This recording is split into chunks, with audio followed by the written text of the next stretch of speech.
আসসালামু আলাইকুম। কাজ ক্ষমতা শক্তির এই অঙ্কটা আমরা বেশিরভাগ জায়গায় দেখে থাকি। এমসিকিউ কিংবা সৃজনশীল সব জায়গাতেই অঙ্কটা পাওয়া যায়। এখানে অঙ্কটা হচ্ছে যে এক্স অর্থাৎ বস্তু 5 কেজি ভরের একটা বস্তু এই যে ভূমি থেকে 100 মিটার উচ্চতায় আছে। 100 মিটার উচ্চতায় উপরে আছে। এখন প্রশ্নটা হচ্ছে যে ভূপৃষ্ঠ হতে কত উচ্চতায় বিভব শক্তি ও গতিশক্তি সমান হবে? গাণিতিক বিশ্লেষণ দাও। অর্থাৎ ভূপৃষ্ঠ হতে কত উচ্চতায় বস্তুটির বিভব শক্তি এবং গতিশক্তি সমান হবে, অর্থাৎ যে কোনো একটা উচ্চতায়। এটা সমাধান যদি আমরা করতে চাই, প্রথমে আমাদের চিত্রটাকে এইভাবে ধরে নিতে হবে।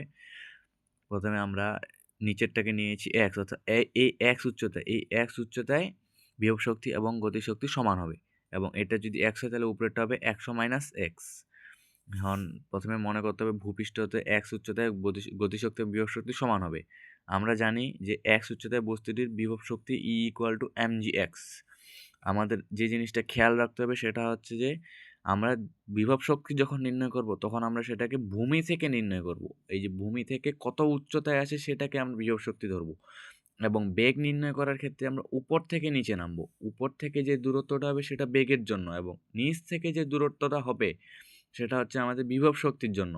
কারণ বিভব শক্তি নির্ণয় করার জন্য সবসময় আমাদের ভূমি থেকে যে উচ্চতাটা সেটা প্রয়োজন হয়, এবং নিচে যদি আমরা বেগ নির্ণয় করতে যাই, এই জায়গায় তো বেগ আমাদের শূন্য, এই জায়গায় এসে তো বস্তুটা থেমে যাবে, যার কারণে এই জায়গায় বেগ শূন্য। যার কারণে আমাদের বেগ উপর থেকে এই যে স্থির অবস্থান থেকে ইউ ইকুয়াল 0 থেকে আমাদের বেগ নির্ণয় করতে হয়। যার কারণে এই জিনিসটা আমাদের মাথায় রাখতে হবে যে নিচ থেকে বললে আমরা বিভব শক্তি নেব, নিচ থেকে উচ্চতাটা হচ্ছে বিভব শক্তি এবং উপর থেকে উচ্চতাটা হচ্ছে আমাদের গতিশক্তি। তাহলে এক্স উচ্চতায় বস্তুর বিভব শক্তি EP is equal to M G x, এবং 100 মাইনাস এক্স উচ্চতায় বস্তুর গতিশক্তি বের করতে হবে। 100 মাইনাস এক্স উচ্চতায় বেগ equal v square is equal to u square plus 2gx। 2gx এখানে এক্স ইকুয়াল 100 মাইনাস এক্স। তো ভি এর মান তো স্থির অবস্থা, সেহেতু ভি এর মান ইউ এর মান 0, যেহেতু স্থির অবস্থা। অতএব V square is equal two আসলো 2g ইন্টু 100 মাইনাস এক্স।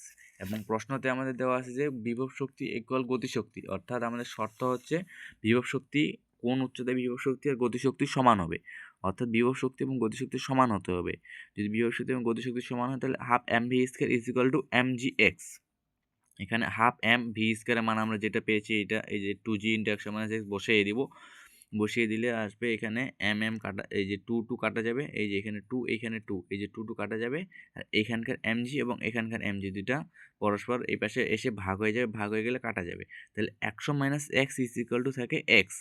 এখন এই যে এক্স ইজ পাশে গেলে প্লাস হয়ে যাবে, x is 2x is equal two 100, x equal to 50। এখানে আমরা খুব সহজেই অঙ্কটা করতে পারলাম।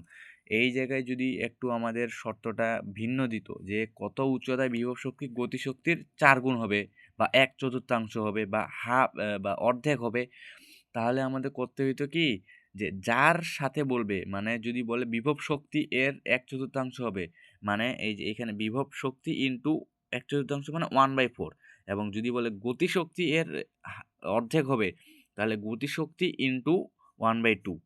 যার যার সাপেক্ষে বলবে আমাদের তার সাথে সেইটা গুণ অবস্থায় রাখতে হবে। যদি বলে যে গতিশক্তির 1/3, তাহলে গতিশক্তি ইন্টু 1/3। আর যদি বলে বিভব শক্তির হচ্ছে 1/3, তাহলে বিভব শক্তি ইন্টু 1/3 দিয়ে দুইটা ইকুয়াল নিলে আমাদের খুব সহজে এইভাবে ক্যালকুলেশন করে অ্যান্সারটা চলে আসবে।